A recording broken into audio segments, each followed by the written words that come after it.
할렐루야. 오늘 우리의 말씀 사도행전 8장 4절에서부터 25절 말씀, 빌립의 복음 전파를 통한 사마리아의 큰 부흥이라는 제목으로 여러분들과 은혜를 나눠보자 원합니다.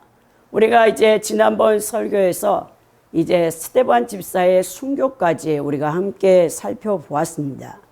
오늘 사도행전 8장 1절에서부터 3절은요, 이 복음이 예루살렘에서 팔레스틴 전역으로 그 근경으로까지 확장되게 된 직접적인 동기가요, 이 스데반 집사의 순교를 통한 이제 본격적인 유대인들의 이제 기독교의 박해로부터 이게 시작되는 것입니다.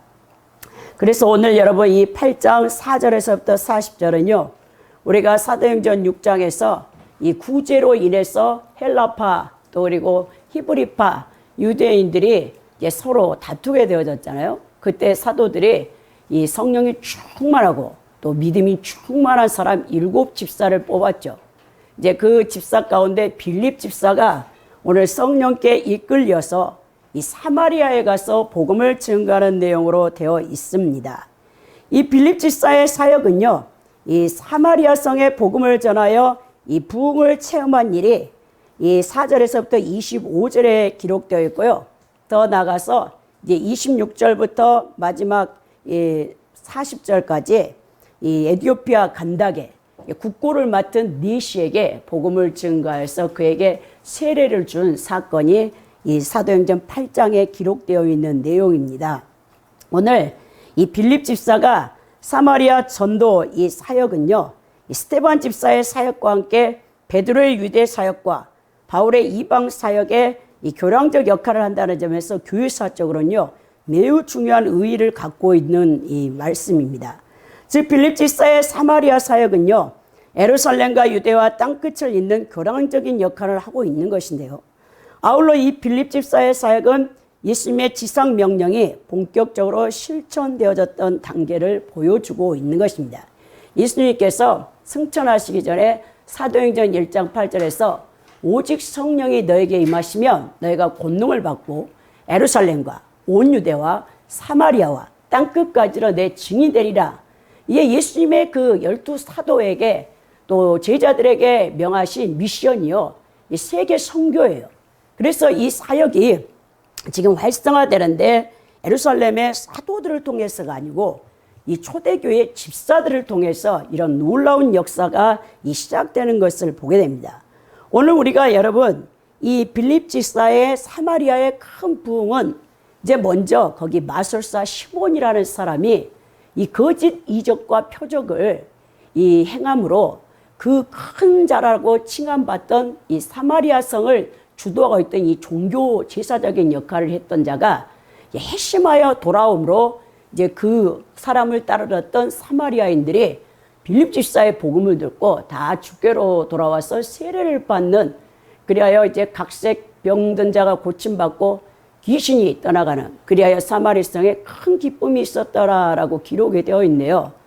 우리가 이 시몬, 이 마술사가 진실로 회심을 했는지, 그리고 그가 정말 이제 하나님의 사람이었는지 우리는 교회사적으로 보았을 때, 또 그리고 사도행전의 기록 내용을 보았을 때는 확인할 수 없는 내용입니다. 20절에 보면은 이 베드로가 저주하는 것을 보니까 이 시몬 이 마술사가 진실로 회심한 것 같지는 않아요. 근데 왜 이 사람이 기독교 안에 들어와서 이렇게 빌립 집사를 따라다니고 그 성령을 이제 받는 그 사도들의 권세직에 따르는 이 안수하니까 이제 성령이 막 임하잖아요. 그 사도권을 원했던 것을 보게 됩니다. 근데 그것을 돈 주고 살 수 있다라고 이렇게 착각하는 이 마술사 시몬이 결국 이제 하나님 편에서는 어떻게 심판을 받았는지는 기록되어있지 않지만, 일단 여러분 그 빌립 집사에 의해서 그 사마리아의 그 마술사가 이제 기독교로 들어오는 그 영향으로 인해서 그를 따랐던 많은 사람들이, 사마리아 사람들이 기독교 안으로 들어온, 그래 큰 부흥이 있었다라는 것을 우리가 여러분 볼 수 있습니다. 오늘 여러분들과 함께 복음 전파의 중요성에 대해서 나눠보고자 원합니다. 세 대지로 말씀을 전개할 텐데요. 첫째는 복음 전파의 결과는 큰 기쁨을 얻게 한다라는 내용과 또 하나님의 은혜와 은사는 돈으로 살 수 없다. 진실한 신앙생활이 없으면 천국의 유업도 받을 수 없다라는 내용으로 여러분들과 함께 은혜를 나누고자 원합니다. 첫 번째, 이 복음 전파의 결과는요, 큰 기쁨을 얻게 하는데요. 이게 여러분 4절에서부터 8절에 기록되어 있습니다. 이제 4절에 보니까 그 흩어진 사람들이 두루다니며 복음의 말씀을 전할세라고 기록되어 있죠. 이 본절에서부터 13절까지는요. 지금까지 예루살렘을 중심으로 전파되었던 복음이 두루 널리 사마리아까지 이르는 과정을 기록하고 있는 내용입니다. 즉 복음이 전진적으로 확산되므로 예수님의 지상명령인 사도행전 1장 8절의 말씀이 지금 이제 전파되어져서 점점 세계 선교로 나아가는 여러분 사건이 기록되어 있죠. 그 흩어진 사람이라는 뜻은요, 스데반 집사의 최초 순교의 여러분 그 박해로 말미암아 두려워하는 거예요. 예루살렘에 있던 기독교인들이. 그래서 그들이 이렇게 흩어지는데, 흩어진 기독교인들이 자기 목숨을 구하기 위해서 안전한 곳으로 숨은 것이 아니라요, 두루 다녔다라고 기록되어 있죠. 성령 충만하니까 죽음도 순교도 두려워하지 아니하고, 이 예루살렘 모교회에 박해가 오니까 오히려 그들이 복음을 들고 다른 지역으로 다 이동해서 간다는 것이죠. 이 흩어진 사람들을 뜻하는 디아스 파렌테스의 이 원형이요, 디아스 페이로인데요. 이 헬라어 단어인 디아스 페이로는요, 분배라는 뜻을 갖고 있는 전치사 이 디아, 씨를 뿌리다 뜻하는 스페이로의 합성어입니다. 그러니까 이 흩어진 사람들은요, 복음을 전하는 자들로 마치 농부가 밭에 씨를 뿌리는 것처럼 널리 그 씨를 뿌리면서 퍼져 갔다라는 뜻입니다. 그러니까 스데반은 순교를 당하였고 많은 기독교 남녀가 박해를 받으며 옥에 갇히는 상황에도 이 기독교인들이 두려워하지 않고 초대교회 기독교인들이 복음을 가지고 이 다른 지역으로 막 가서 복음을 전해서 이 엄청난 교회에 이 폭발적인 이 부흥이 왔다라는 이 뜻입니다. 5절에 보니까요, 빌립이 사마리아 성에 내려가 그리스도를 백성에게 전파하니라라고 되어 있죠. 오늘 이 헬락의 유대인으로 여겨지는 빌립 집사가 이 전도자가 되어져서 이 정통 유대 교인보다도 사마리아 사람들에게는 오히려 여러분 반감을 덜 사게 되는 거예요. 그러니까 우리 한국 선교사들은 전 세계에 갈 수 있어요. 왜냐하면 미국이나 유럽의 선교사들은 여러분 제국주의, 식민지와 함께 복음을 갖고 들어갔잖아요. 그래서 전 세계 못 사는 나라들, 뭐 우리 동남아시아의 여러분 필리핀이라든지 인도 같은 나라는 다 영국, 또 이렇게 여러분 프랑스 이런 나라들, 로마 카톨릭부터 시작해서 또 이제 해가 지지 않는 이 영국이라는 빅토리아 여왕 시대에 이 성공회, 이 개신교의 이제 개혁교회라고 속해 있는 성공회가 복음을 들고 갔지만 그들이 그 사제들 그리고 신부들 그리고 선교사들 배후에는요 이제 정치적인 목적을 가지고 갔죠. 그래서 이 제국주의를 형성하고 있었기 때문에 여러분 굉장히 전 세계 아프리카 같은 나라 50개 나라 이런 나라에서는요 이 백인들, 이 유럽인들, 미국 선교사들을 환영하지 않습니다. 근데 우리 이 한국 선교사들은요 어디를 가나요? 다 환영을 받게 되는 이유가요. 바로 이렇게 사마리아인들과 유대인들이 서로 상통하지 않죠. 서로 왕래하지 않죠.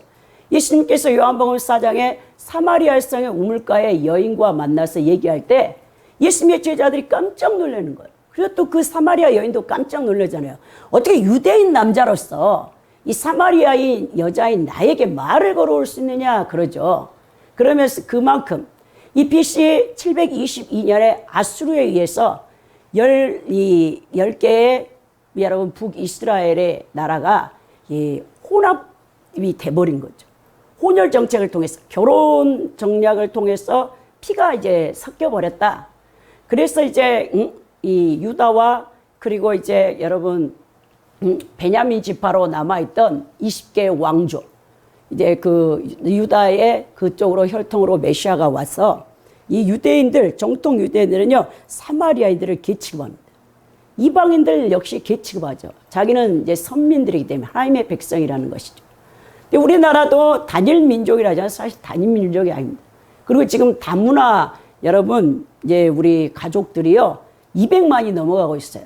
우리가 혈통이 보존되어서 하나님 앞에 우리가 감사할 것이 아니라 우리 혈통도 다 이미 섞여 있어요. 우리가 너무 우리 민족은 배타적이라는 거예요.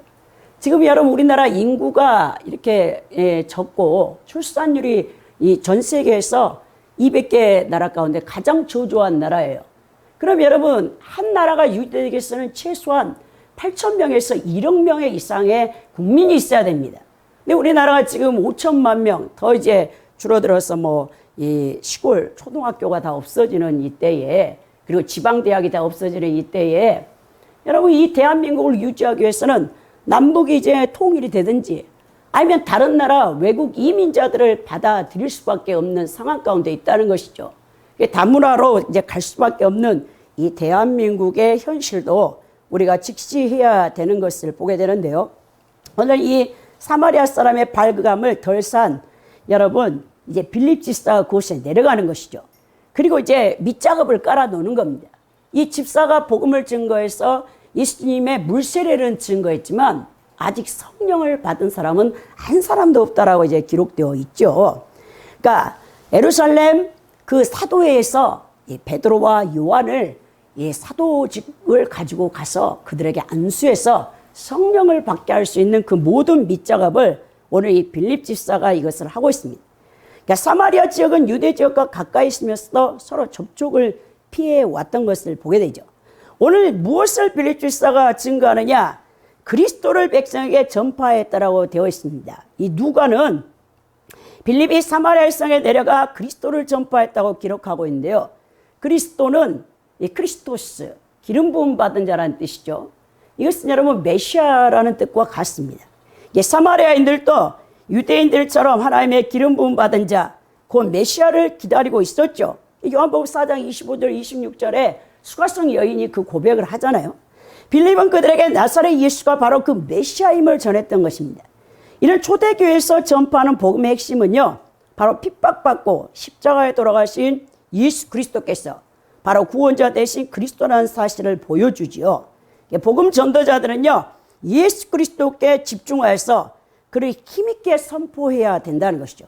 6절에 보니까 무리가 빌립의 말도 듣고 행하는 표적도 보고 한 마음으로 그가 하는 말을 따르더라라고 기록되는데요. 여기서 따르더라로 번역된 프로세이콘이요. 누가복음 10장 1절에 예수님께서 여러분 바리새인의 누룩을 조심해라. 또 헤롯의 누룩을 조심해라라고 말씀하실 때와 같은 단어인데요. 이 프로세이콘 따르다라는 뜻은 조심하다, 주의하다, 상가라는 뜻입니다. 그러니까 빌립이 성령의 놀라운 권능으로 말씀을 전파하고 거기에 따른 갖가지 성령의 이적과 표적이 나타나므로 사마리아 사람들의 이목을 집중시키고 있는 것이죠. 즉 빌립 전도는 사마리아 사람들의 이목을 한 길로 집중시키는데 예수 그리스도의 복음으로. 여러분 왜 성령께서 복음을 증거할 때 표적을 이적을 나타내느냐면요, 예수 그리스도가 바로 참 하나님이요 우리의 구원자라는 것을 보여주는 거예요. 여러분 성령께서는요 본인 자신을 절대로 드러내지 않으세요. 성령님이 오신 사역이 무엇이냐? 그리스도의 복음 전파 때문에 오셨기 때문에 이런 놀라운 표적과 이적, 병 고침을 받는다든지 방언을 받게 된다든지 예언을 하게 된다든지 그 모든 이 표적이 바로 예수 그리스도께 집중하도록 성령이 그 표적을 나타낸 것을 보게 됩니다. 7절에 보니까 많은 사람에게 붙어있던 더러운 귀신들이 크게 소리를 지르며 나가고 또 많은 중풍병자가 와 이 못 걷는 사람이 나았다라고 기록되어 있죠. 이 축기와 치유의 이적은요, 하나님 나라의 선포 확장 과정에서 일어나는 중요한 현상입니다. 그러니까 예수님의 사역과 사도들의 전도 사역 과정 중에 반드시 이런 치유와 축기 사역이 따르거든요. 자, 그것이 이제 빌립이 사마리아 지역의 복음 전파하는 현장에도 나타나고 있는 것입니다. 이 빌립의 이러한 그리스도의 복음 전파하는 일과 표적행하는 일은요, 그 일시적인 현상이 아니었어요. 초대교회는요, 사도들이 그리고 또 집사들이 복음을 증거하면요, 이적과 표적이 반드시 함께 따라갔습니다. 자, 예루살렘에서 역사하던 성령께서 이제는 사마리아에서도 강력하게 역사하여 사마리아 교회가 세워지는데 이 놀라운 역사를 보여주고 있습니다. 자, 귀신이 떠나가고 각색 병든 자가 고침받고 그리스도 앞에 돌아오니까 그 사마리아 성에 큰 기쁨이 있었더라라고 이 8절에 기록되어 있는데요. 이 빌립의 사역의 결과는요, 큰 기쁨을 가져오게 되는 거예요. 복음이 전파되고 하나님의 역사가 일어나는 곳에는 기쁨이 임하지 않을 수 없습니다. 여러분, 기쁨이라고 번역된 이 헬라어 단어가 카라인데요. 카라는요, 구원에 이르는 믿음과 성도 가운데서 역사하는 성령에 의해서 주어지는 이 놀라운 여러분 이 은총입니다. 그런 의미에서 여러분 이 기쁨은요, 단순히 축사와 치유의 이적에 대한 기쁨만이 아니라 진정으로 기쁨은요, 영혼 구원이라 영혼 구원. 여러분들 다 예수님과의 첫사랑이 있었을 것입니다. 저도 여러분들에게 간증을 많이 하잖아요. 저는 너무 강력한 예수님과 첫사랑 때문에 4년 동안요, 잠이 안 와요, 잠이. 심장이 뛰어서요, 잠을 못 잤어요. 새벽 3시면요, 감사헌금을 성경책에 끼고 이렇게 교회 새벽 예배를 가는 거예요. 그러면서 계속 하나님께서 저에게 사랑을 부으니까 그 사랑이요, 정말 미운 사람이 없더라고. 이 세상이 너무 아름답고 모든 사람에게 친절하고 모든 사람들을 사랑할 수 있는 능력으로 하나님이 역사하는 것을 제가 경험했습니다. 그 기쁨이 충만한 거예요. 저는요, 제가 예수님을 믿고 지금까지 이 수십 년을 신앙생활을 했을 때 환경적으로는요, 정말 이 남들보다 정말 좋은 환경에 살아본 적이 한 번도 없는 것 같아요. 근데 정말 뭐 제가 좋은 집에서 살아보거나 돈을 많이 가져보거나 남들처럼 누리는 뭐 명예나 권세가 있었던 것도 없어요. 몸도 많이 아팠고 남에 비해서는 건강도 좋지 않았지만 특별하게 하나님이 저한테 이 부어주는 이 사랑, 그 사랑은 정말 위대했던 것 같아요. 그래서 그 사랑 때문에 지금까지 제가 이렇게 하나님의 종으로 이 길을 가고 있는데요. 여러분, 정말 기쁨은 하나님으로부터 받지 않고는 인간이 여러분 맛볼 수 없어요. 이 천국적인 기쁨을 제게 심령천국을 심어줬기 때문에 이게 가능했는데요.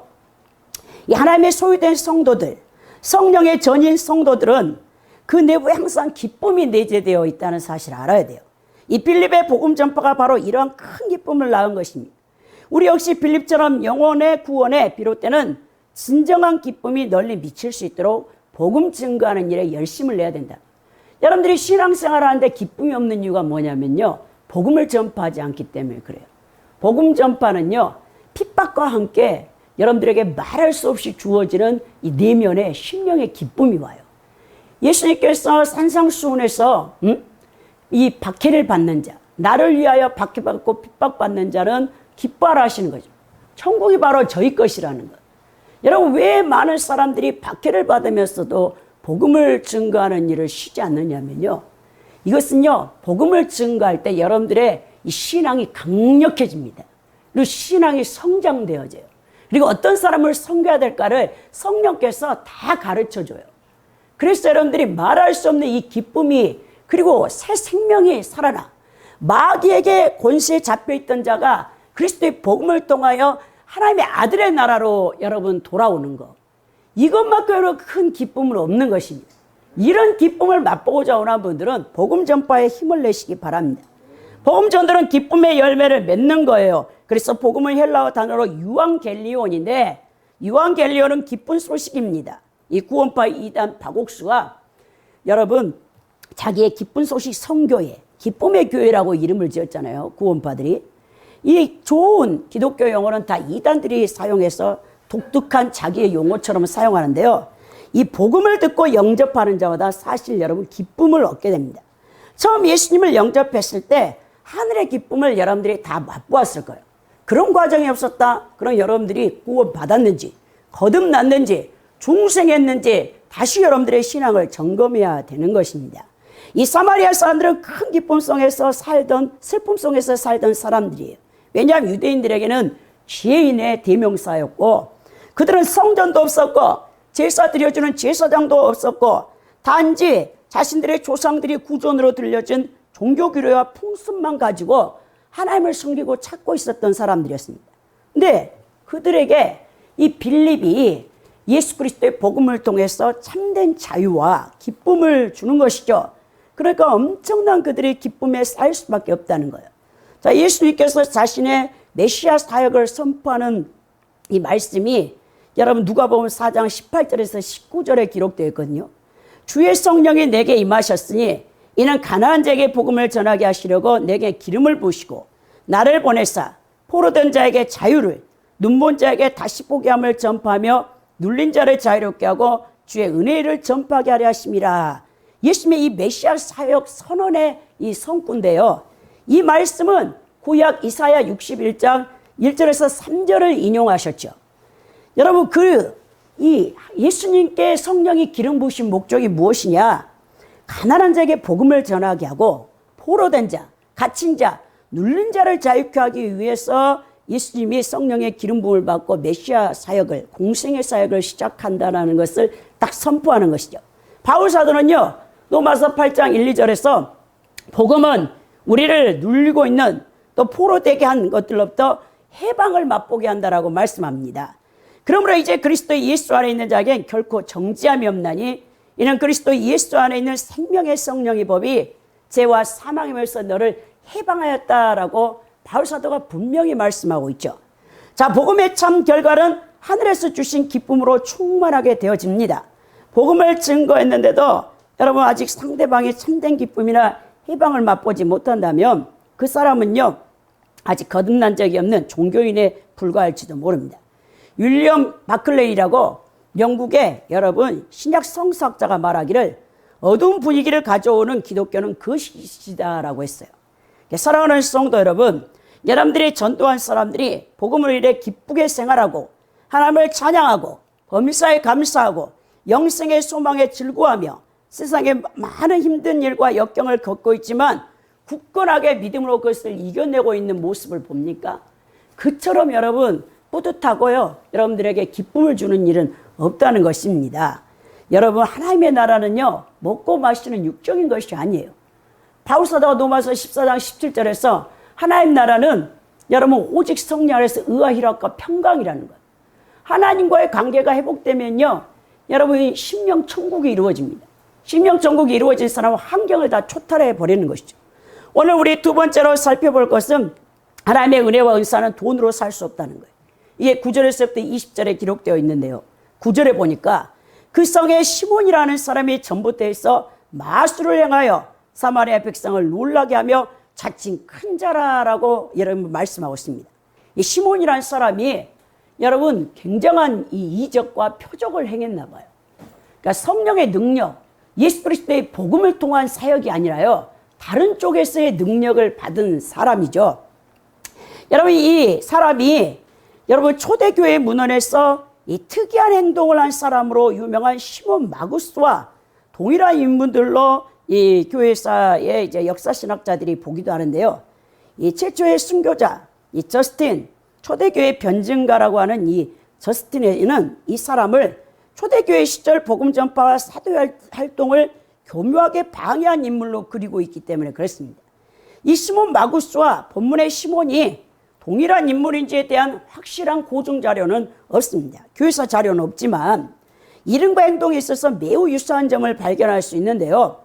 여기서 마술을 행하다라는 뜻은 이 마고스에서 유래한 동사인데 고대 근동에서 이 마고스라는 것은요. 여러분 천문학 박사들, 예수님의 탄생을 축하러 왔던 이 동방 박사가 여러분 이 마술을 행하는 자, 여러분 메이자이라고 해서 예, 마고이라고 해서 이렇게 또 이 사도행전 13장 6절에서 8절에도 구레너 바보 거짓 박수 엘리마를 마술을 행하는 자라고 이렇게 기록되어 있습니다. 사마리아의 복음 전도에서 이 사단의 전략은요, 시몬과 같은 인물을 통하여 이 하나님의 참된 복음이 전파되지 못하도록 미리 거짓으로 다 깔아놨었죠. 성령이 강하게 역사해서 이것을 파쇄시키는데요. 여러분, 그 시몬이라는 사람이 얼마나 강력한 이 사단에 의해서 능력을 받아서 표적과 이적을 해야하는지 다 백성을 놀라게 했다라고 기록됩니다. 백성을 놀라게 했다는 것은요, 정신을 잃게 만든다. 엑스타시를 하잖아요, 여러분. 야, 항울경에 빠지게 한다. 응? 놀라는 거. 이 엑스스테미가 쓰이는데 두려움과 놀라움을 여러분 나타내고 있는 거. 그러니까 이성으로는요 막 혼미케 하며 어린둥절하게 하는 그런 이적과 표적을 이 마술사 시몬이 사마리아 성에 행하고 있었던 것입니다. 근데 나중에 여러분 빌립이 복음을 증거해서 진짜 하나님의 영, 그리스도의 영이 성령께서 그 지역에 역사하니까 마술사 시몬이 행하는 표적과 이적은 비교가 안 되는 거예요. 끝난 겁니다. 그래서 그가 내가 정말 빌립의 저 능력을 이제 보는 것이죠. 여러분 다 능력자는 능력을 알아봐요.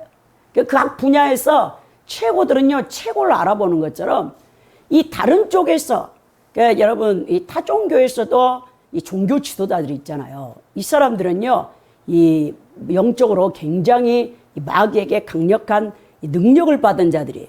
그래서 딱 보면은 저 사람 이 주의 종인데 능력인데 없네 딱 알아요, 여러분. 이 목사라고 해서 다 목사가 아니에요. 그 세계는요 더 정확해. 영을 매일같이 그들은 체험하고 있기 때문에 여러분 우리가 크리스찬이라 해도 저 사람 진짜네 가짜네 이거를 금방 안다니까요. 다른 쪽에서 그 사람들은 다 압니다. 그래서 마술사가 이 시몬이 보니까 이 빌립이 보통 사람이 아닌 거예요. 딱 알아보는 것이죠. 그래서 이 마술에 눌려가지고 사람들이 많이 따랐어요. 근데 오늘 12절에 보니까 빌립이 하나님 나라와 및 예수 그리스도의 이름에 관하여 전도함을 그들이 믿고 남녀가 다 세례를 받았다. 자, 시몬이 마술사로서 사람들의 정신을 현황케 하여 자신에게 관심을 모았으나 이제 시몬과는 대조되는 능력이 훨씬 우월한 빌립 집사가 사람들의 진정한 믿음 세계로 인도하는 것을 목격한 거예요. 빌립은 시몬과 같은 거짓 능력이 아니라 참 하나님의 능력인 복음을 전파함으로써 이 사마리아 사람들이 이 시몬에게 거짓으로 미혹된 자들을 바르게 돌이켰습니다. 사마리아 사람들은 빌립의 전도로 인해 믿음을 갖게 되어지는 것이죠. 빌립은 예수로 인해 도래한 하나님 나라와 예수 그리스도에 관한 복음을 사마리아인들에게 전파했습니다. 사마리아인들이 이 빌립이 전하는 복음을 듣고 그 표적을 보고 지적으로만 까딱까딱 동의하는 것이 아니라요. 그 말씀이 진실되다고 믿고 예수께로 자신을 온전히 돌이켜 세례를 받았다는 거죠. 자, 시몬이 말씀을 행하였을 때는 사람들이 그것을 가리켜 신적 능력이라고 놀라며 단순히 청종을 했어요. 그러나 그 자신을 의뢰하거나 믿지는 않았습니다. 그러나 이제 사마리아 사람들은 빌립 집사의 복음을 듣고 완전히 그들이 개종하는 놀라운 역사가 지금 나타나는 거예요. 제가 유튜브를 보니까요, 인도에는요 3억 3천의 힌두교를 섬기잖아요. 근데 인도의 어떤 마을에 원숭이 꼬리를 가진 남자가 나왔어요. 근데 여러분 아침부터 밤까지요 이 원숭이 꼬리가 가진 남자를 만나기 위해서 사람들이 여러분 진짜 문전성시해요. 완전히 줄을 서 있는데요, 이 사람의 꼬리를 한번 만지려고. 어릴 때부터 우리 꼬리뼈 있는 데서 털이 길어난 거예요, 이 남자가. 그래가지고 이 남자가 지금 한 40대 중반이 됐는데 그 꼬리 길이가요 38cm야. 근데 그것을 만지면 각색 병이 낫고 자녀들이 잘 되고 모든 것이 잘 된다고 해가지고 그냥 다른 마을 막 인도의 전역에서 알려져 가지고 이 사람은요 정말 가는 곳곳마다 사람들이 그냥 인산인해로 추종하는 거예요. 근데 왜 그런가 봤더니 이 힌두교는 모든 이 만물에 정령 사상이 있다고 하잖아요. 정령 숭배자들이잖아요. 이 원숭이 신을 인도에는 섬겨요. 그러니까 원숭이 신전에 가서 그 사람이 이렇게 절을 하고 그러니까 원숭이의 신의 기운을 받은 이 제사장이 된 것이죠. 그래서 막 바나나를 비롯해서 그냥 이 사람이 가만히 있어도 돈방석에 앉아가지고요 정말 그런 것들을 제가 봤습니다. 추앙을 받는 것이죠. 우상 숭배. 이 빌립은 먼저 뭘 전하느냐? 하나님 나라와 및 예수 그리스도 이름을 선포합니다. 복음에는요 반드시 여러분 엉뚱한 걸 전해서는 안 돼요. 하나님의 나라와 예수 그리스도 이름이 선포되어야 됩니다. 예수 그리스도가 복음의 주인공입니다. 예수님은 우리 인류를 구속하시기 위해 십자가에서 의로운 피를 흘리신 분으로 복음의 핵심이 되는 것입니다. 십자가의 죽으심과 부활을 우리가 증거해야 되는 것이죠. 많은 여러분 타종교의 이 사람들이 우리 기독교를 배타적이다, 독선적이다라고 지탄하지만요, 우리가 예수 그리스도의 유일성을 여러분 반드시 여러분들은 숙지하고 있어야 돼요. 여러분 자유주의 신학자들이 선포하는 이 종교다원주의는 모든 타종교에도 그리스도가 있다고 보는 그였는데요. 이 자유주의 신학자 가운데 칼 라너라는 사람이 익명의 그리스도라는 잘못된 신학 이론을 주장했어요. 자, 하나님의 구원 계시가 기독교뿐만 아니라 다른 종교에도 있으며 기독교만이 구원의 유일한 길이 아니라 다른 종교에도 구원의 길이 있다라고 이 자유주의 신학자들은 얘기하는데요. 여러분, 이 칼 라너의 이 익명의 그리스도, 이 종교다원주의 견해가 제2차 바티칸 공의회 1962년에서부터 1965년 로마 가톨릭의 입장으로 수용되는 겁니다.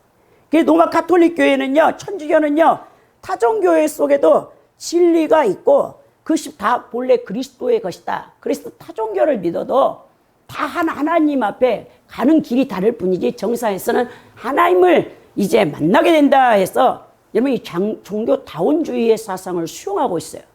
그래서 여러분 천주교는요 복음을 증거하지 않아요. 이렇게 우리가 여러분 다른 종교의 그리스도라고 주장하는 이 존재들 다 인간이나 아니면 이 자연 우주를 우상하는 것 뿐이죠. 예수님은 100% 인간이자 100% 하나님이신 인간을 초월주 하나님과 연결시키는 매개체 역할을 하시는 우리의 구원자라는 사실을 기독교인들이 그것을 외면해서는 안 된다는 것입니다. 요한복음 14장 6절에 내가 곧 길이요 진리요 생명이니 나로 말미암지 않고는 아버지께로 올 자가 없느니라 예수님이 말씀하셨고 사도행전 4장 12절에도 다른 이로서는 구원을 얻을 수 없나니 천하 사람 중에 구원 얻을 만한 다른 이름을 우리에게 주신 일이 없느니라고 여러분 기록하고 있습니다. 복음은 모든 믿는 자에게 구원을 주신 하나님의 능력입니다. 반드시 복음을 증거할 때는 예수 그리스도의 이름과 하나님 나라 천국을 증거해야 된다는 거예요. 하나님을 믿으라고 하지 말고 예수 그리스도를 믿으라고 여러분 바로 여러분 증거해야 된다는 거예요. 오늘 13절에 보니까 시몬도 믿고 세례 받은 후에 전심으로 빌립을 따라다니며 그 나타나는 표적과 큰 능력을 보고 놀라니라 그랬어요. 분명히 여러분 빌립이 복음을 전파할 때 강력한 성령의 이적과 표적이 나타났다는 것을 이 마술사 시몬이 목격한 것이죠. 그래서 전심으로 빌립을 따라다녔다라고 하는데요. 이 전심으로 이 번역된 이 헬라어 원형이요. 프로스카르테론인데 이 뜻은 무엇에 매우 집착하다. 무엇을 지속하거나 인내하다라는 의미를 갖고 있습니다. 그러니까 시몬이 이 빌립에게 집착했던 이유가요. 예수 그리스도를 향한 순수한 신앙심이 아니라 이 빌립이 행하는 표적과 이적에 더 큰 관심을 갖고 그 열심을 내었다는 것입니다. 그래서 여러분 20절에도 베드로한테 책망을 받고 저주를 받죠. 아마 시몬은 빌립을 열심히 따라다니다 보면 자신도 빌립처럼 이러한 능력을 가질 수 있을 것이라 착각했죠.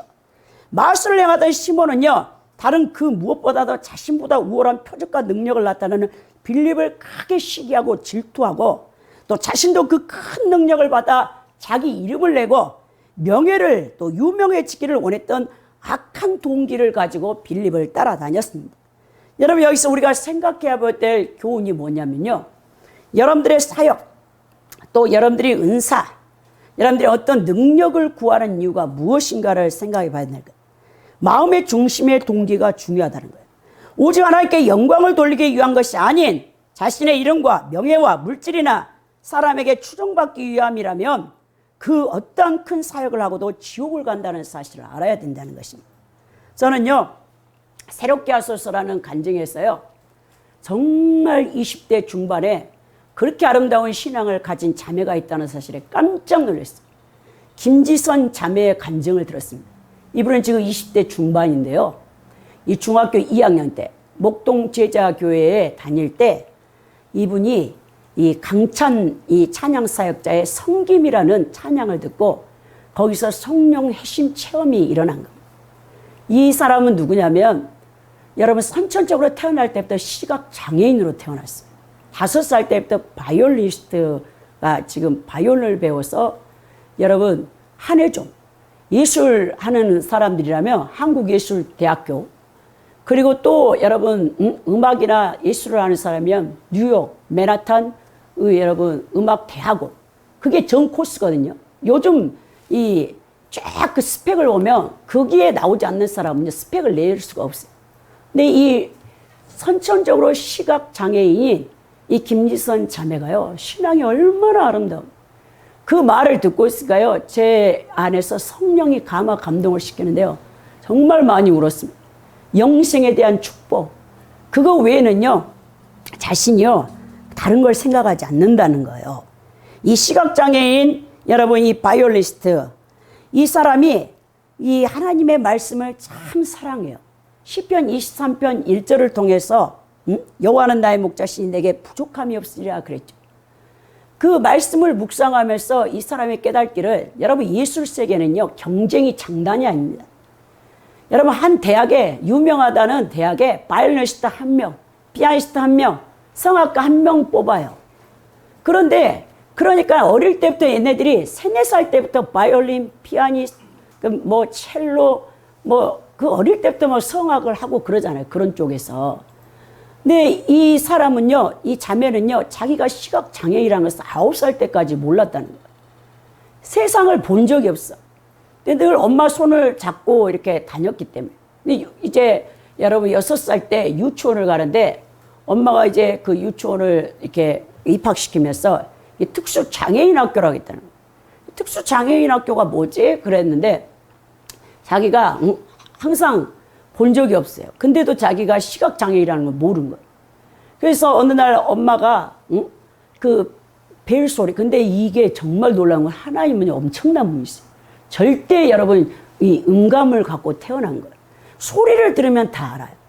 이 자매가 뭐라냐면요, 크리스찬들 가운데요, 또 목사님들 가운데요, 이 음성, 아무리 좋은 이 목소리를 가졌다 해도 그 사람 안에 예수님이 있는지 없는지를 다 분별한대요. 절대 이 음감을 통해서 저 사람은 악한 사람, 저 사람은 선한 사람, 저 사람은 따뜻한 사람, 저 사람은 진짜 그리스도인, 하나님을 사랑하는 사람 다 아는 거예요. 그 자매가. 그 어릴 때부터 그걸 다 하나님께서 주셨다는 거예요. 그러니까 한 번 들으면 절대 이 음감으로 보지 못하는데요, 그걸 그대로 연주해요. 그래서 이 자매가 섬김을 통해서 이 낮아지신 예수 그리스도를 만난 거죠. 그 전까지는 이 경쟁사에서 지는 것을 싫어해가지고 반드시 이겨야 된다고 생각했는데, 이 예수 그리스도의 복음이 정말 자신에게 성령으로 체험되니까 그때부터 자기 재능을, 다른 이제 학생들 가운데 눈은 보여도 못하는 애들이 있잖아요. 그럼 자기가 가르쳐 주지 않았대요, 전에는. 근데 다 이제 가르쳐 주는 거예요. 이 자매의 섬김과 나눔이에요. 그의 그 삶의 모든 이제 모토가. 그러면서 이 섬길 때, 그리고 나눌 때 이 기쁨은 이루 말할 수 없다는 거죠. 결국 여러분 한혜종에 이제 거기에 졸업반이 되어가지고 진로를 결정하는데, 그 본 동대학원에 전문사 합격을 해가지고 그 대학원에 가려고 했는데, 그때 좀 슬럼프가 왔다는 거예요. 대학 4년 졸업반인데 더 이상 바이올린을 해야 되나 말아야 될 슬럼프가 왔었는데, 그때 이제 케네디 홀에서 연주회가 있다고 해서 이제 그 동영상이나 데모 이제 만들어 가지고 그걸 보냈는데, 이 자매가 이제 뽑혀 가지고 거기서 이제 이 바이올린을 연주했는데, 거기가 그냥 이 자매는 당연히 이제 교수님이 알려줘서 그냥 이렇게 뭐 콘서트 라고 생각했는데, 그때 성령님이 엄청 강력하게 임재해가지고 자기가 여러분 연주한 게 아니에요. 근데 그게 그냥 단순한 콘서트가 아니라 전 세계 피아니스트, 첼로, 그리고 여러분, 그리고 바이올리스트, 비올라, 그 모든 악기를 하는 사람들 전 세계에서 한두 명을 다 이렇게 총명을 해갖고 거기서 대상을 뽑는 그런 여러분 그 대회였나 봐. 근데 거기서 대상으로 뽑힌 거예요. 완전히 성령께 사로잡혀고 자기가 지금까지 연주한 거랑 비교가 안 돼. 거기서 뉴저지의 음악대학원 악장이 거기에 이제 심사로 왔다가 이 김지선 자매에게 뉴욕 음악대학원으로 유학을 올 생각 없냐 해서 집안 형편도 가난하고 자기가 못 온다 했는데, 한 달 남아있는데 그 모든 것을 준비해줘갖고 거기서 이제 여러분 대학원에서 유학을 잘 마치고 다시 한국으로 귀국했더라고요. 이 자매가 뭐라냐면 처음에 자기가 이제 뉴욕 음악 대학에 갔을 때 스펙을 쌓기 위한 목적으로 여기 스펙을 쓰면 안 되잖아요.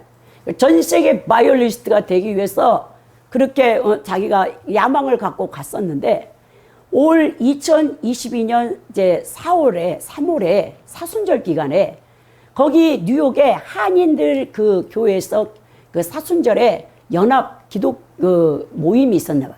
그 기도회에 초청을 받아서 바이올린으로 특송을 해달라고 갔는데 거기에서 다시 자기가 이제 만났던 예수 그리스도의 십자가의 복음, 그리스도의 보혈의 능력을 체험하고 그게 이제 자기가 거듭난 지 11년 만에 다시 하나님께서 이 십자가의 복음과 그리고 너는 예수님의 피값으로 산 존재이기 때문에 누구와도 이 세상에서 비교하지 마라. 너는 존귀한 자다.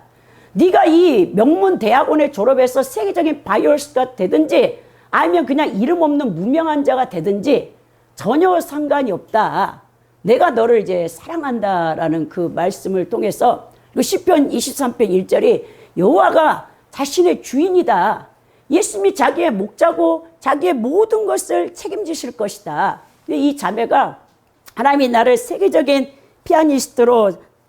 바이올리스트로 들어 쓰시는데 아니면 정말 나의 이 재능을 가지고 찬양으로 하나님 앞에 무명이지만 영광을 돌리게 할지 그 어떤 것인지는 모르지만 그리스도의 피값으로 살아낸 존재로서 구원받는 것 그 자체에 감사하며 하나님께 받은 것을 이제 나누며 하나님의 영광과 감사로 찬양을 돌려야 된다라고 정말 여러분 20대 이 중반의 자매가요 정확하게 복음을 깨닫는 거예요.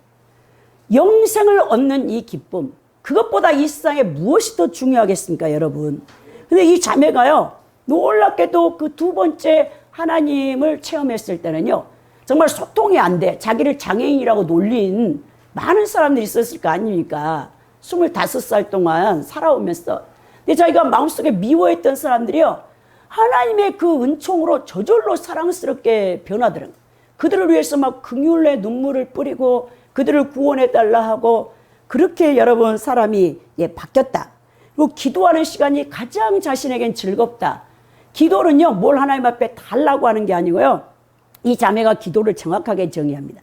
하나님과 교제, 대화하는 시간으로서 이 기도한 사람에 대한 가장 기본적인 그리스도인의 의무가 뭐냐면 사랑을 실천하는 거예요. 사랑을 실천.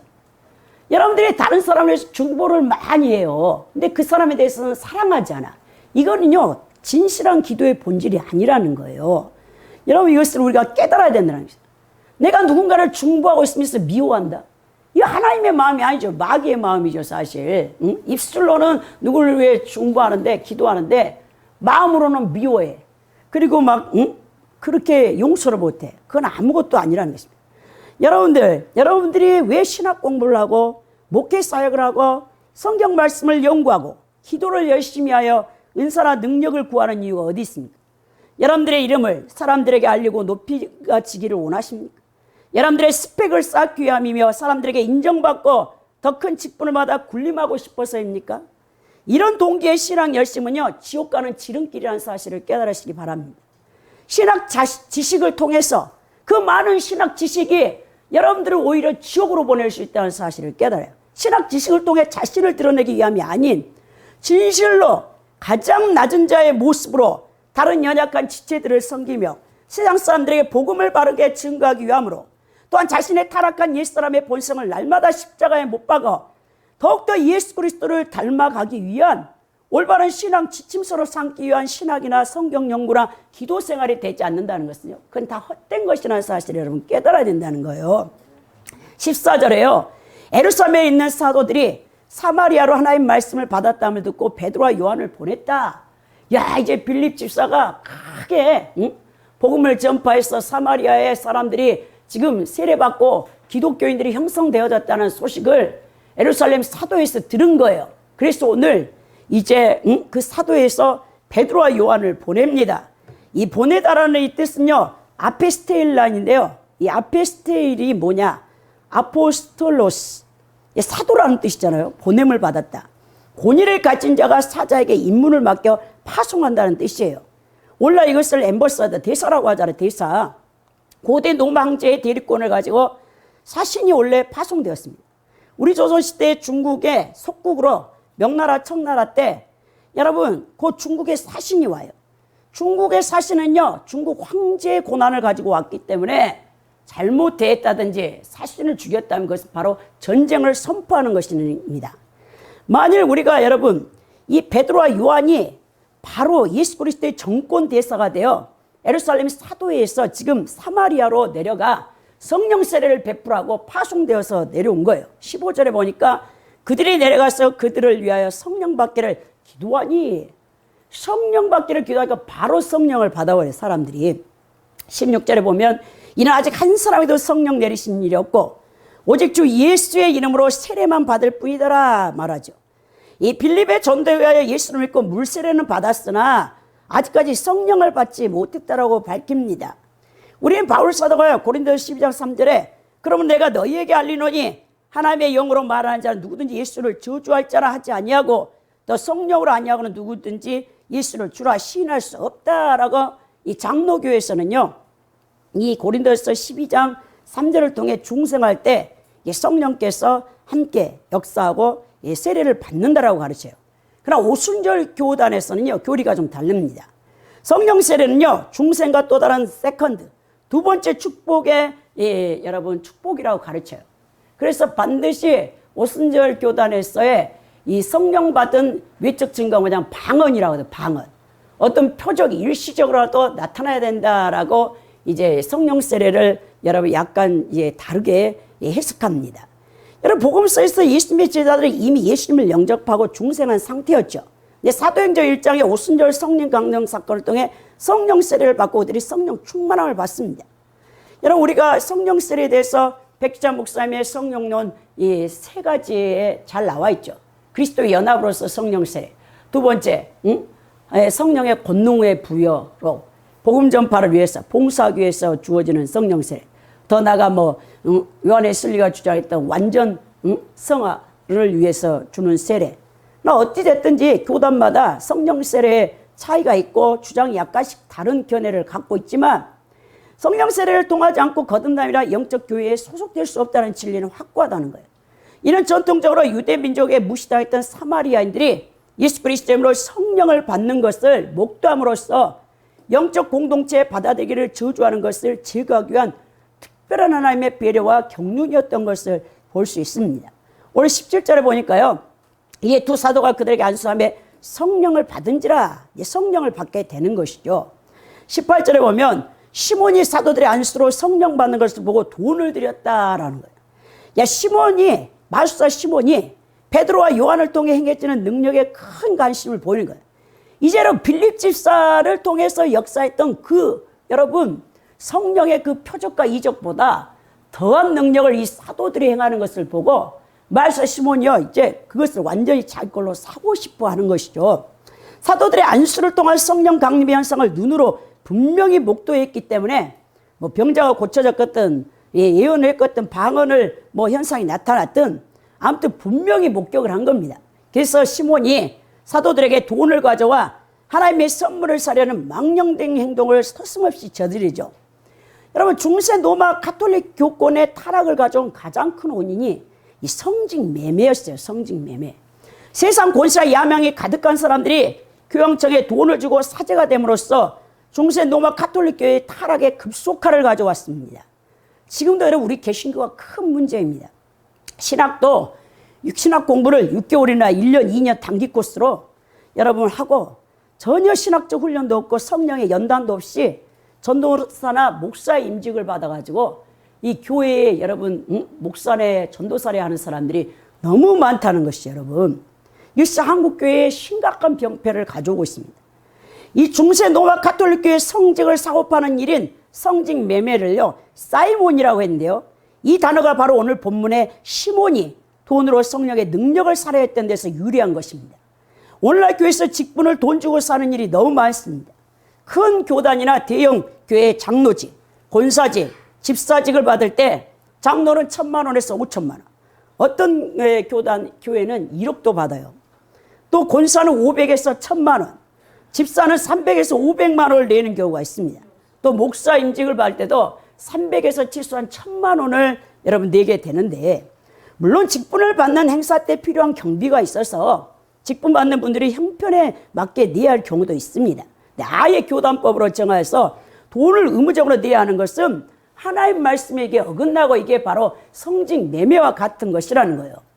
여러분, 그러나 우리 기독교 한국감리회는 가장 적은 액수로 목사 임직식 때 목사 가운, 직분패, 현수막, 식사비와 답례품 등을 최소 비용을 들여서 목사 임직을 거행하고 있는 걸 보게 됩니다. 또 직분을 받은 분들이 그 직분을 주신 하나님께 감사하여 자발적으로 감사의 헌금을 해야 되는 거예요. 직분을 그냥 여러분 날로 먹어서는 안 돼요, 여러분. 그래서 잘못된 교회 간행으로 인하여 서양 사람들이 교회 직분을 돈으로 샀다고 비난할 때가 많아요. 제가 이번에 우리 어머니가 편찮으셔서 제가 이제 8월 9일에 8월 8일에 8, 9일 1박 2일로 저희 어머니를 뵈러 갔어요, 시골에. 그때 이제 예배를 인도하는데 그 말을 하더라고요. 우리 큰언니가 어떤 집사님이 사람들이 말하기를 집사직을 돈으로 샀다 하더라고, 그 말을 해요. 우리 언니가 믿음이 없는 사람이라. 그래서 제가 아무 말도 못했어요. 교회 다 직분자들은 돈 주고 산다는데 저한테 물어와서 이거를 말할 수도 없는 현상, 믿음 없는 우리 큰언니에게, 예수도 모르는 큰언니에게 그래 언니 돈으로 주고 사, 그러면 또 큰일 나잖아요. 예수님 안 믿게 되니까. 교회는 돈밖에 모른다 할까봐 이러지도 못하고 저러지도 못했는데, 아무튼 여러분, 이 서양 사람들의 인식이요, 여러분들이요, 내가요 권사입니다 장로를 아이고 돈으로 직분 샀네, 이렇게 딱 말해요. 이렇게 여러분 현실이 그래요. 여러분, 오늘 19절에 보니까 이르되 이 권능을 내게 주어 누구든지 내가 안수하는 사람은 성령을 받게 하여 주소서라고 했죠. 자, 성령을 받게 하는 이 권세, 엑수시아인데요, 신약 성경에 102회 정도 나타나는데 되게 권세로 번역됩니다. 이 엑수시아의 원뜻은요, 사도들이 갖고 있으며 행하였던 이 성령을 임하게 하는 권세로 보여지는데요, 그것을 목도한 시몬은요, 그 능력을 행하여 많은 사람들의 추종을 받으며 명예나 재물이나 권력을 갖기를 원한 거죠.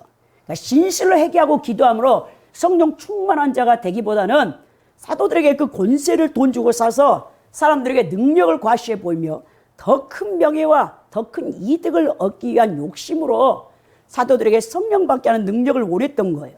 여러분, 시몬의 가장 큰 죄가 뭐냐? 제3위이신 인격적인 하나님, 이 성령님을 돈 주고 사고 팔 수 있는 능력, 힘, 에너지 같은 비인격적인 존재로 여겼다는 거예요. 여러분, 성령의 나타나심이 은사입니다. 고린도후서 12장 4절에 7절에 보면 은사는 여러 가지나 성령은 같고 직분은 여러 가지나 주는 같으며 또 사역은 여러 가지나 모든 것은 모든 사람 가운데 이루시는 하나님 같으니, 각 사람 가운데서 이루시는 하나님은 여러분 같으니 각 사람에게 성령을 나타내게 하여 유익하게 하심이라 했어요. 에베소 4장에 12절에서 14절에 왜 성령의 이 나타남, 은사를 주냐? 직분도 여러분 은사예요. 여러분, 에베소 4장 11절에 어떤 사람은 사도, 선지자, 복음전도자, 교사, 목사, 이게 여러분 성도를 온전하게 하고 봉사일을 하게 하기 위하여 그리스도의 몸을 세우게 하려고, 성도 자체 한 사람 한 사람을 그리스도의 장성한 믿음의 분량에 이르게 하기 위하여, 그래서 이단과 거짓 유혹에 빠지지 않게 하기 위하여 서로 지체들을 든든하게 여러분 세워주기 위해서라는 여러분들의 은사를 준 거예요. 직분도 그래서 준 것입니다. 우리나라는요, 유교 바탕 문화에 직분을요 계급으로 알고 있어요. 직분은 여러분 계급이 아니에요. 여러분, 권사든 목사님이든 장로님이든 자기에게 주어진 직분대로 교회 안에서 충성되게 충성하고 헌신하고 봉사하면요, 그 상급은 다 동일하다는 사실을 알아야 됩니다. 오늘 20절에 보면 베드로가 이르되 내가 하나님의 선물을 돈 주고 살 줄로 생각하였으니 내 은과 내가 망할지어다 그래요. 하나님의 선물을 돈 주고 샀다라는, 사실 여러분 선물은요 도레아가 쓰였는데 신약에서 약 11번이 쓰였는데 사도행전에서 4번이 기록됩니다. 하나님의 선물, 그리스도의 선물, 성령의 선물, 은혜의 선물, 의의 선물, 하늘의 은사, 이게 다 여러분 선물, 도래야, 도래야. 근데 이게 다 하나님으로부터 값없이 주어지는 것이죠. 야고보서 1장 17절에 모든 은사는 하나님의 빚된 아버지로부터 내려온다고 했어요. 하나님께서는 회개하는 심령에 성령을 값없이 부어주십니다. 이 베드로는 복음과 하나님의 역사에 대한 시몬의 그랬던 생각에 대하여 매우 엄중한 저주와 책망을 하고 있죠. 하나님의 신령한 영적 선물이 성령을 이 세상의 가치관과 사고방식으로 인해 물질로 환산하려는 악한 마음을, 여러분 시몬의 그 마음을 알고 저주했어요. 신령한 선물을 물질적인 것으로 바꾸려 해서는 절대 안 된다는 거예요. 여러분 은사를 가지고요 자신의 배를 채우는 데 사용해서는 절대 안 됩니다. 그리고 돈 버는 수단이나 목적으로 사용해서도 절대 안 돼요. 이거 100% 타락해서 지옥 갑니다. 내 은과 내가 망하게 된다라는 건데요. 여기서 원래 은은요 아르기론이 여러분 사용되어졌습니다. 사실 이 은은요 크레마타가 써야 되거든요. 근데 왜 이 베드로 사도가 은을 썼냐면요, 가룟 유다의 사건을 정확히 알고 있는 거예요. 가룟 유다가 그 당시에 건장한 노예 값이 30이에요. 은 30. 그 건장한 노예 값으로 예수님을 로마 병사에게 팔아버리잖아요. 그래 여러분 가룟 유다의 그 최후가 어떻게 됐습니까? 사도행전에 1장에 보면요, 아겔다마가 나면 아겔다마, 피바시라고 해서 18절에서부터 19절에 여러분 예수님을 판 죄로 인해서 그가 자책을 나중에 느끼잖아요. 그래서 여러분 목을 매달아서 떨어져 가지고 창자가 밖에 떨어져 나가 죽었다라고 사도행전 1장 18절 19절에 아겔다마가 여러분 표현된 것처럼 은으로 망했다. 은으로 망해. 이 망할지다 들에서 멸망받는다는 거예요. 지옥 간다는 것입니다. 이 복음 선포에 대한 결과로 주어지는 불신자들의 멸망에 대한 책임, 이 인간에 있으면 인간에 있고요, 이 상태에 빠진 사람들은요 멸망의 자식, 마귀의 자식. 복음을 받고도 복음을 수용하지 않는 자들은 마귀의 자식이고요 멸망의 자식뿐만 아니라 이미 복음을 듣고 영생을 얻었는데도 그 영생의 값을 모르고 이 세상 것과 바꾸려고 하는 자, 여러분 에서와 같이 망령된 자, 팥죽왕건으로 장자권을 팔아버리는 이 다 지옥 갈 마귀 자식들이라고 하는 겁니다. 하나님의 은혜와 은사는 결코 여러분 돈으로 살 수 없습니다. 많은 사람들이 21세기 한국 물질 만능주의에 빠져가지고요 돈이면 다 된다고 해요. 돈이면. 근데 여러분 돈이면 다 됩니까? 그렇지 않습니다. 여러분 지혜, 건강, 진정한 사랑, 정의를 구현하는 용기, 하나님의 은혜나 은사, 죽음에서 구원받는 영생을 여러분들이 어떻게 돈으로 살 수 있겠습니까? 하나님의 은사와 은혜는 오직 믿음과 헌신으로만 얻을 수 있는 하늘의 영적인 신령한 것이라는 사실을 알아야 된다는 것입니다. 영적인 하늘의 신령한 복을 이 세상의 물질로 바꿔서는 절대 안 된다는 거예요. 여러분 로마서 6장 23절에 여러분 죄의 삭은 사망이요 하나님의 은사는 그리스도 예수 우리 주 안에 있는 영생이라 라고 되어 있잖아요. 그래 바울 사도가 더 큰 은사를 사모해라 하고 로마서의 마지막 6장 23절에 영생이 은사다, 값없이 주어진다, 예수 그리스도의 복음을 통해서 회개하는 자에게 주어진다. 세 번째 우리가 여러분 나눌 것은 진실한 신앙생활이 없으면 천국 유업을 못 받는다는 것.